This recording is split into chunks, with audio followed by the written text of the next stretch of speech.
Hey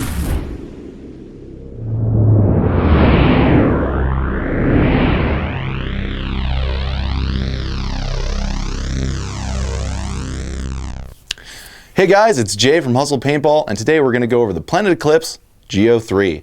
Now, this marker has a lot of history to it, and it's come a long way since its first inception. So, without further ado, let's get to the history of this very profound spool valve marker. The design of the Geo 1 originally started all the way back in 2005, long before its eventual market release in 2009. Now, they did build the Geo with pretty much 4 principles in mind. It had to be simple, it had to be reliable, had to be easy to fix and easy to maintain. And this showed in the final product. Even with that in mind, it did still have a few issues. The first one was the original prop shafts would protrude out of the front of the face of the bolt. The idea is that it was going to cradle the paint. Unfortunately, when the bolt would come forward, it would crack it and then you would get barrel breaks, and that's just terrible.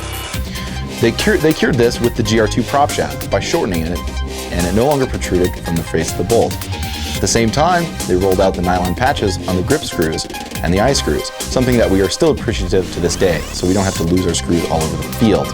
One of the other problems that they discovered, for guys who play with 3 balls, you have to play at a lower speed. Because of the high flow bolt face, this caused almost a suction effect, and a lot of times 3 balls would simply roll out the end of the barrel. They fixed this with the GST kit. The new Venturi style bolt would cradle the balls and prevent that locking, if you will. They kept all of this in mind when they eventually started to design the Geo 2. When Planet rolled out the Geo 2, it came with several significant upgrades. The first was a replaceable LCD module. So no longer did you have to replace your entire board if it went out, something I'm sure many of you guys who live in wet climates might know all too well. The other is the spring-loaded prop shaft. This increased the efficiency of the Geo 2. They eventually rolled out the Geo 2.1. It came with the Pops ASA and the shaft 4 barrel. It was mostly Planet's attempt to use as few parts on as many markers as possible to make it easier for everyone to service and work on. But finally, in 2012, they rolled out the finest spool valve marker to date. And that marker is the Geo 3. Now, I've always maintained that Planet has some of the best presentation and accessories of any company in the business, and the Geo 3 is no exception. Some of the things you get with it: these awesome set of Allen keys. They have proper ball ends. These are not ones you just want to throw away and lose. These will actually really help you. In fact, I still use them in my marker. Next up, of course, Planet Eclipse grease. This is the only lubricant you need for your Geo 3. You don't need oil like some of Planet's other guns, so keep this. This should last a while. The ST2 bolt. Now this is a soft tip bolt, and you primarily only want to use it for really brittle paint like Evil or GI Imperial. It does come with the ST1 that's installed, and that's a Venturi style bolt. That'll work on most paint, but if you are finding yourself having problems, or maybe it's just really cold out, you might want to give this a try because it will potentially solve some of your paint problems. Next up, the spares bag. This has a lot of nice things in it, things that a lot of companies don't think to include. For example, replacement tips for your ST1, or 2, excuse me, piston seats, detents, all the O-rings you need in the marker, all kinds of springs, like everything you can need, replacements. This thing is fantastic. So this is another reason why Planet is a great company.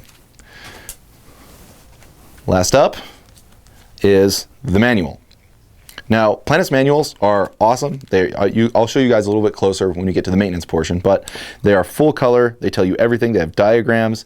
They have how the marker operates. They're just awesome. And my favorite, this is how you can tell I'm a tech because this excites me, is in the back, it has a list of all your O-rings and screws. And these pictures are the actual size of the O-rings. So if you don't know what your O-ring is you pulled off the gun, you can put it on the picture and that'll tell you. And I suppose it wasn't actually last. This is last. This is the barrel bag. You know, it's a barrel bag. Every paintball gun comes with one. This one's, you know, it's pretty nice. Nothing too special. And the hard case to protect your investment. Now, as this is a spool valve marker and efficiency is always the Achilles heel of these markers, I was pretty curious about how the Geo 3 stacked up against others in its range, just what the end result would be. So just the other day, I had a chance to go outside and actually test it out. And I was lucky enough to get a chance to use one of these Minecraft Geos. Thanks, Eric, for letting us use your gun. And if you don't get it back, you should totally look somewhere else because it's not here anymore. It's somewhere else that's not here. As with all of these tests, you guys want to know what the pressure is. So it's kind of cold out. We overfilled the tank. It's going to cool off. But to show you guys right now, it's at 4520. So hopefully you guys can see that here clearly. And we're not going to actually start the test, of course, until it gets down as close as we can. So our methodology is we're going to use a virtue clock, and we're going to keep shooting, or we're going to take chrono readings at the beginning. We're going to continue firing until the chronograph goes down to about 220. Other than that, this is going to be all about the stock settings out of the box. It's going to have the stock barrel on it, so no barrel sizer. The solenoid flow restrictor is going to be set to halfway, which is the stock setting. And other than that, guys, let's get to it. Here we go. I'm going to start. I'm going to chrono it up. 303, 288, 297, 292, 307. So, you know, one or two hot ones in there, but that'll drop off here in just a couple seconds. So let's get to it.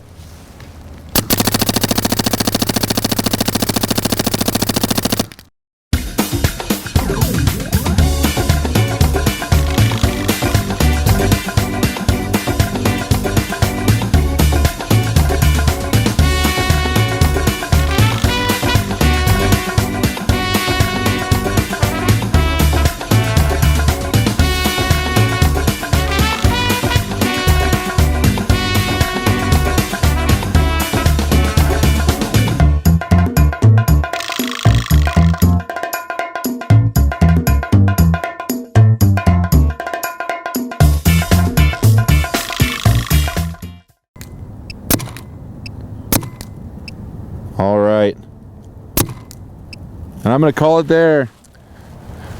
This marker performed fantastically. It was shooting all the way down where the gauge said 78 psi. Now, once we actually stopped shooting, it came back up and balanced at about 110. But still, it shot so deep into the tank, it is just awesome.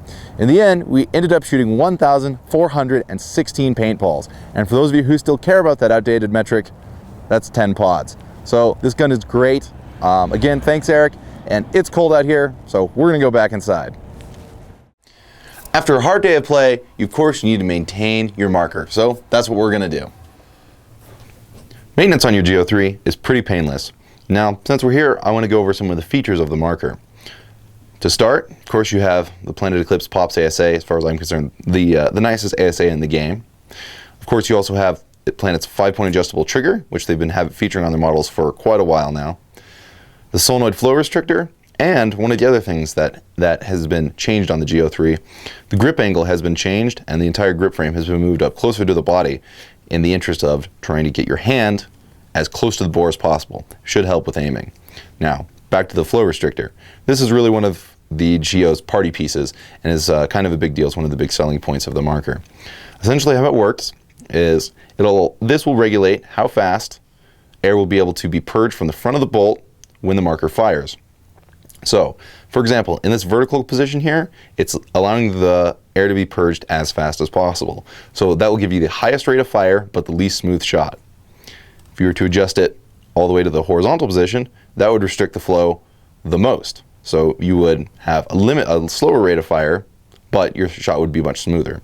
Now, even in its highest setting, it's not going to, turn the marker into some, crazy old mechanical autococker, but you will be able to feel a difference.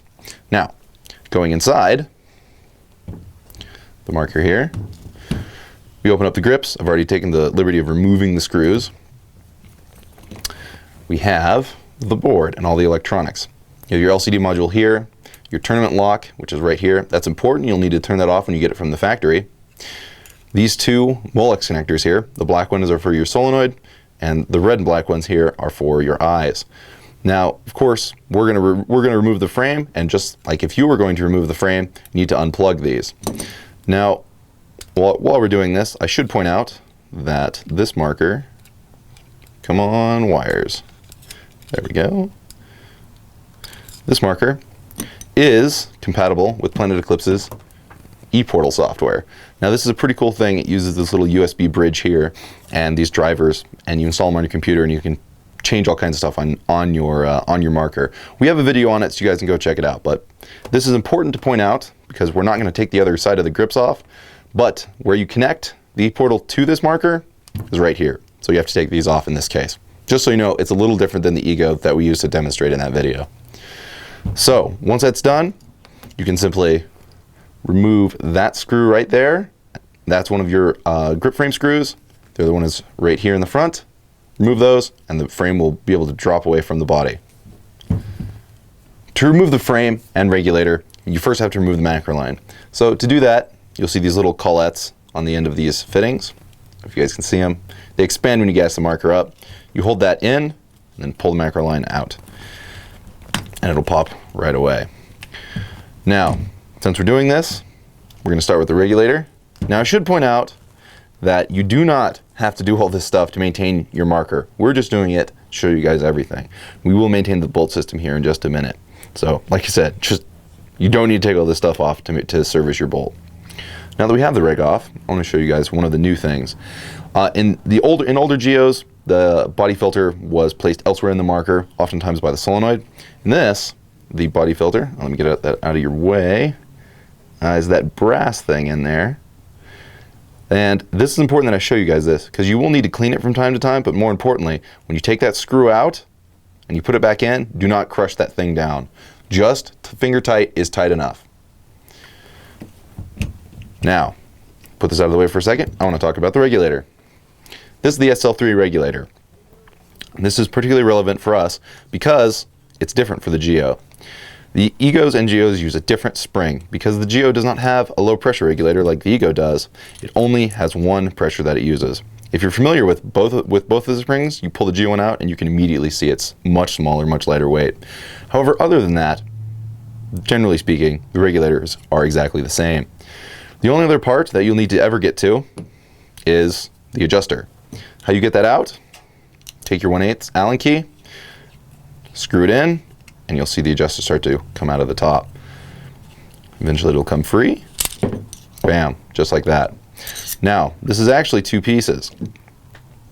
Sometimes, some of the problems you can have your marker will supercharge, or it'll creep, or there's any number of problems. A lot of which can be solved by one of three things. Either the number 8 O-ring on the inside here, the number 10 on the outside, the piston seat, which I'll show you in just a moment, or the number 16 O-ring on the exterior of the piston reg. If you do have to get in here, again, with your 1/8 Allen key, and take a smaller one, run it through the middle, and it'll unscrew. This is particularly clever in older model Planet Eclipse markers. The piston seat was pressure fit down in here, and it would sit down on the top of the adjuster. Now, on the SL3, this little black donut here, this is your piston seat. Now this is probably be really hard for you guys to see, but I'll try. The reason I want to show you guys this is because if it wears out, you can just flip it over, and there, bam, you have a brand new one. So that's pretty cool. Put that back in, put this back in, and we can go ahead and reset the regulator. Lube these up lightly with the lubricant of your choice. In our case, we're using Pathogen Super Grease. Pop it in the top, put your finger down on it, and we will screw it back in. Now, oftentimes people wonder, well, how do I reset my regulator? What is the reset point? Well, it is different on different guns, but in the case of the Geo, take your Allen key, and you want to bottom it all the way out where it no longer turns. It'll look like this. Put the Allen key in, turn it 1, 2, 3.5 times, and bam, there, your regulator has been reset to factory default. That should be outputting about 300 feet per second. Back to this, when you want to actually service your regulator, take your rag, clean off all the old grease. You always want to do this. Rigs are pretty tough. You probably only have to do this once every couple months. Take a small amount of your grease of choice, either super grease or Planet's actual supplied grease that comes with a marker. They're both perfectly fine. They'll work just as well. Lightly rub it over the sealing surfaces, the top and the bottom here. You definitely want to make sure you don't leave this dry. This is the part that seals in that brass bottom there. Get a little bit on the outside of the spring because they do ride together. Put it back in, drop it in the top, screw them back together. Bam. That's pretty much it for the SL3 reg. It's a very, very, very simple, very reliable, good, solid regulator. Bam. We'll put the grease away here. Won't need that for a moment. And back to the main show, which is the Geo. Like I said before, you need to take this screw and the screw that's inside the grip here out. I'm going to start with that one. That'll allow you to drop the frame. Now, if you've never owned a Geo before, you've never seen this, you do not need to unscrew it all the way. Once the body becomes loose, that's good enough. Go ahead and unscrew the front. I'll try not to block it here, guys.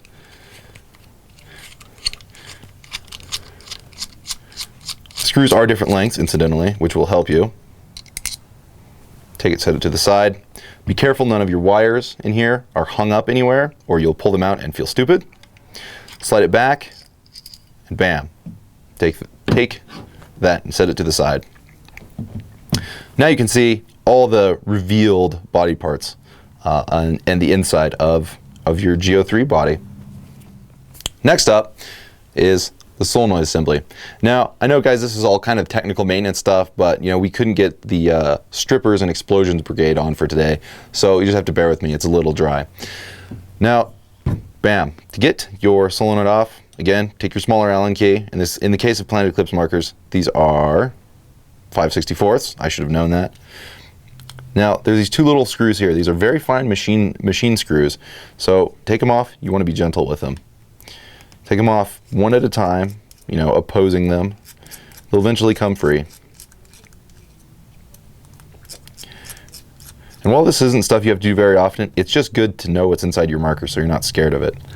Once they're free, the solenoid will lift away. Now, this pilot valve here, this is not something you can monkey around with. So it probably will never, ever, ever, ever fail on you, but it's not really something you need to maintain either. Some things to check.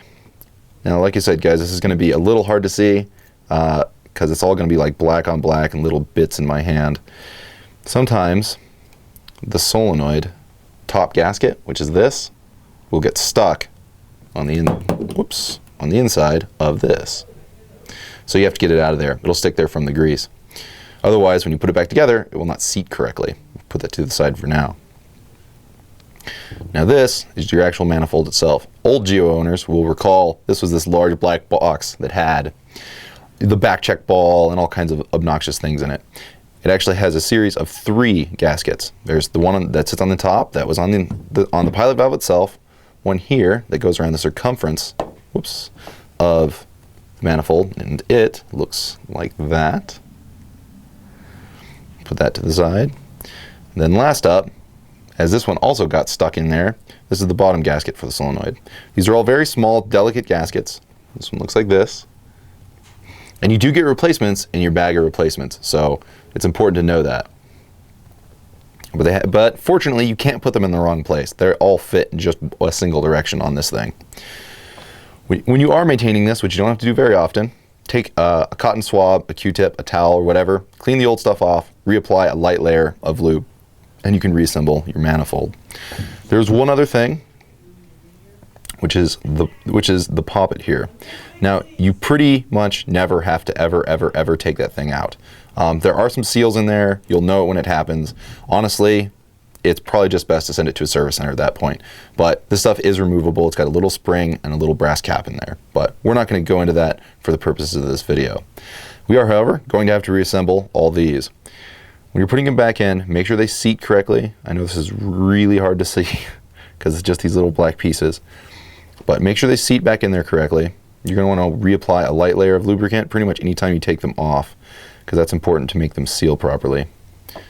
As earlier, pathogen super grease will do this perfectly fine, as will normal Planet Eclipse grease.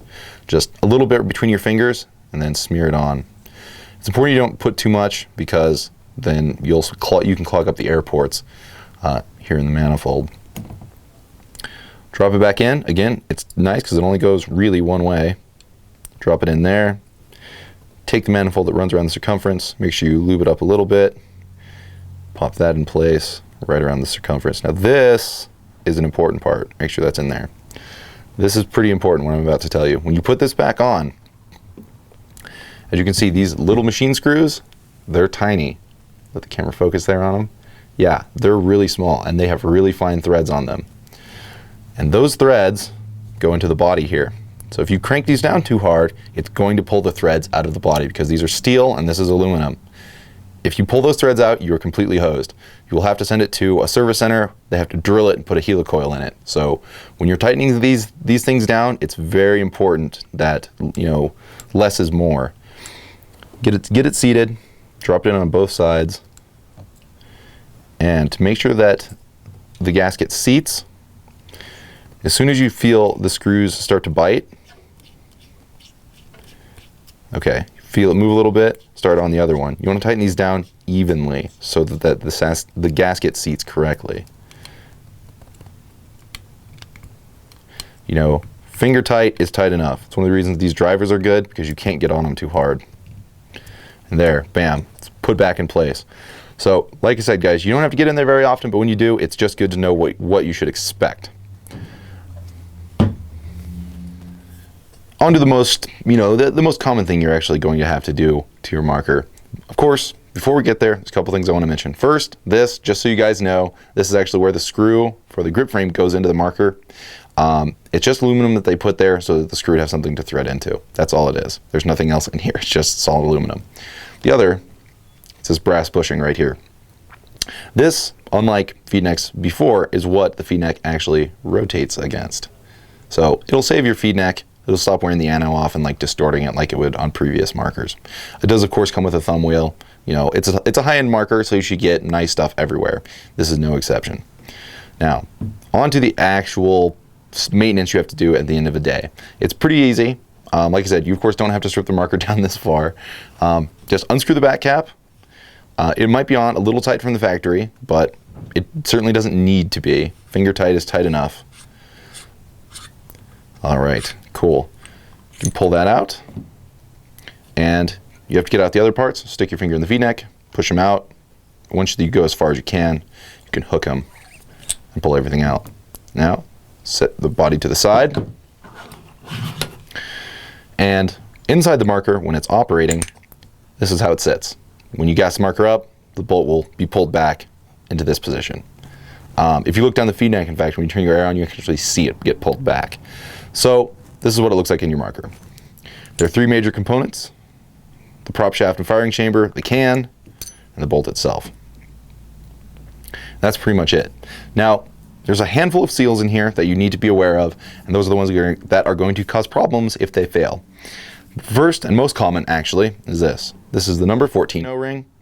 This needs to be replaced, you know, from time to time. It's the most common way your Geo will leak. The next is this number 17 here on the inside of the can. After that, the front number 20 here on the outside, mostly because when you break paint in your barrel, on your barrel or on your bolt face, paint will occasionally sit in here and start to eat away at it. So just be aware of that. The last is this number 14 by 2. And those are pretty much all the seals in your marker that really matter. I mean, those are the only dynamic moving seals, except for your piston, except for parts in the piston, that will wear out with any regularity. Now, at the end of the day of play, you know, if you've got paint in there, of course you need to get that out. You need to clean your marker. Get a rag, remove all the old grease.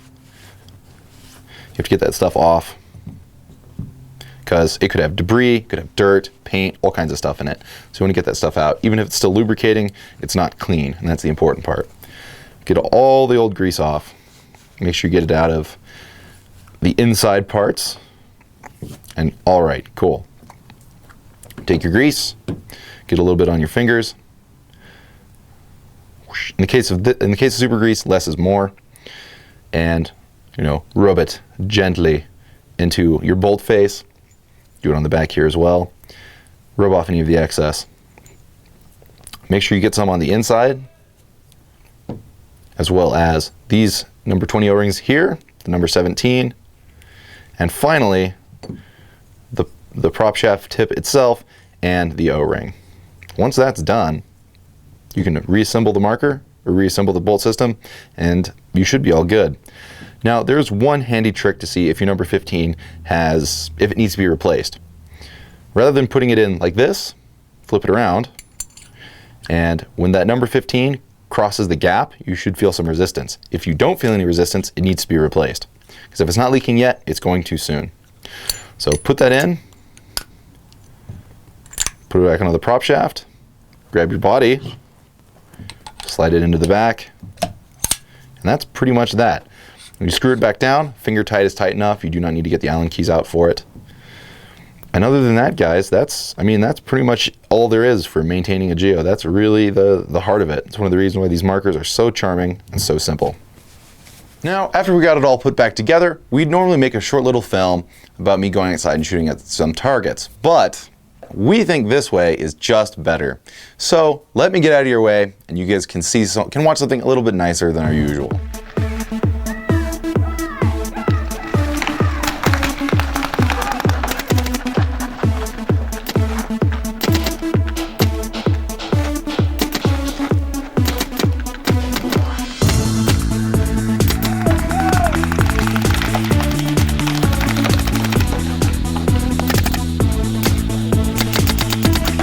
I think that stopped people, but it doesn't.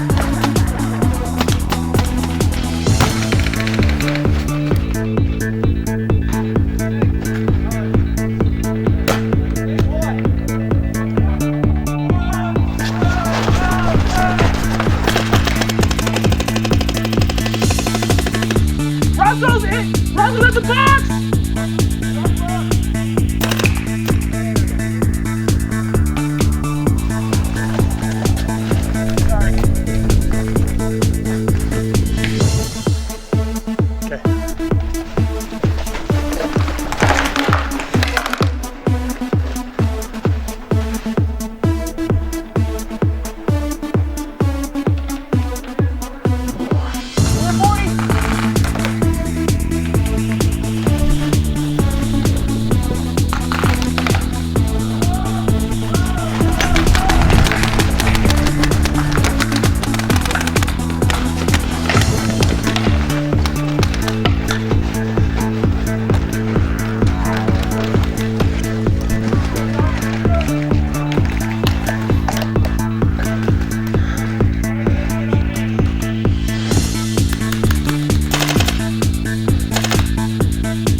Goon gripper.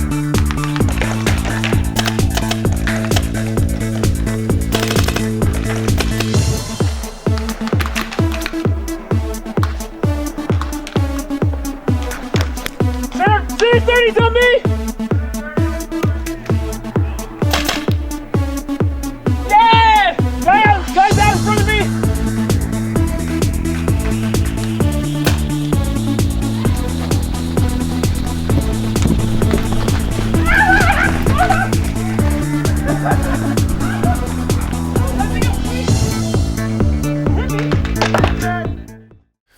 Now you guys have sat through and watched all our video to this point, and you've probably formed your own opinions about the marker. So I'm going to give you some of mine. Now it's important for me to preface this with the fact that everyone here at Hustle owns at least one Planet Eclipse marker. Now with that being said, you know, there's nothing technically wrong with these. They're fantastic guns. They will do exactly what you want. They will outperform 99% of the paintball players. They work every time you take them out of your gear bag. And if in the unlikely event that they do end up breaking, they're super painless to fix, as you guys saw earlier. So with that being said, we all have other toy guns or whatever, but when it gets time to actually get down to work, we all reach for our Planet Eclipse Ecos. No one here shoots a Geo, and there's no reason for that. Really, the only thing is, we just don't like how they feel or whatever. It's just a personal preference thing, and preference is what these markers are all about. They're very expensive, they represent a very large investment of your money, so it's very important for you to be very happy with your purchase. So if you ever get a chance, before you buy one, try one. Even the older model Geos, they're gonna shoot similarly enough where you can get the idea. So try before you buy. I really can't stress that enough, because this is very much, it's a product that you're either gonna really love or just be probably kind of lukewarm about. So with that being said, guys, you can of course buy these Geos, those tanks, these rotors, this shirt, anything else paintball related at hustlepaintball.com. If you have any ideas for any of our future videos, write us at videos@hustlepaintball.com. Of course, subscribe to our YouTube channel, guys. This year is going to be the big year for videos for sure. Of course, like us on Facebook and follow us on Twitter. I'm on there all the time. In fact, anytime I'm not in here in the studio or editing videos, I'm on our social media. So if you want to bug me, that's what I'm here for. Of course, read the blog. As often as we can make Trevor write one, he does. Hit us up on pbriot.com. this video is going to be up there. We're going to be talking about these guns because it's something worth talking about, guys. And last but not least, I'd like to thank Tommy Richter from Pro Shop Paintball for letting us use one of these awesome Minecraft Geos for our video. These are fantastic guns. They're so good looking and they're very rare. There's only 25 of them in the world, so if you want to get one, they are probably still available. Tommy's information will be up here on the screen, so hit him up. These things are really cool. Thanks again, man. So with that being said, guys, have a good afternoon, and back to Freddie Wong.